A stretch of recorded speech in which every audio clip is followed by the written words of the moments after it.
মা বাবাকে কষ্ট দিয়ে কেউ কখনো সুখী হতে পারে না। এটা কথার কথা না, এটা কোরআন ও হাদিসের শিক্ষা। আল্লাহ তাআলা কোরআনে বলেছেন, তোমার রব আদেশ করেছেন তোমরা তাকে ছাড়া আর কারো ইবাদত করবে না এবং মা বাবার প্রতি সদ্ব্যবহার করবে। এটা সূরা আল ইসরা 23 নম্বর আয়াত। লক্ষ্য করুন, আল্লাহ নিজের ইবাদতের আদেশের সাথে সাথেই মা বাবার হক জুড়ে দিয়েছেন।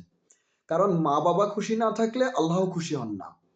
আরেক জায়গায় আল্লাহ বলেন, যদি তারা তোমার কাছে বার্ধক্যে পৌঁছে তবে তাদের উফ পর্যন্ত বলো না। সূরা আল ইসরা 23 নম্বর আয়াতের কিছু অংশ। একটা উফ এত ছোট শব্দ কিন্তু আল্লাহ পছন্দ করেন না। তাহলে কটু কথা, অবহেলা, কষ্ট দেয়া কত বড় গুনাহ। রাসূল সাল্লাল্লাহু আলাইহি সাল্লাম বলেছেন, আল্লাহর সন্তুষ্টি রয়েছে পিতার সন্তুষ্টিতে আর আল্লাহর অসন্তুষ্টি রয়েছে পিতার অসন্তুষ্টিতে। এটা তিরমিজি শরীফের হাদিস। আরেক হাদিসে নবী করিম সাল্লাল্লাহু আলাইহি সাল্লাম বলেছেন, ধ্বংস হোক সে ব্যক্তি। যখন জিজ্ঞেস করা হলো সে কে, তিনি বললেন, যে ব্যক্তি তার বাবাকে বা দুজনকেই বৃদ্ধ বয়সে পেয়েও জান্নাত অর্জন করতে পারলো না। ধ্বংস হোক সে ব্যক্তি। মুসলিম শরীফের হাদিস। ভাবুন একবার, মা বাবা বেঁচে আছেন অথচ আমরা তাদের কষ্ট দিচ্ছি, এর চেয়ে বড় দুর্ভাগ্য আর কি হতে পারে।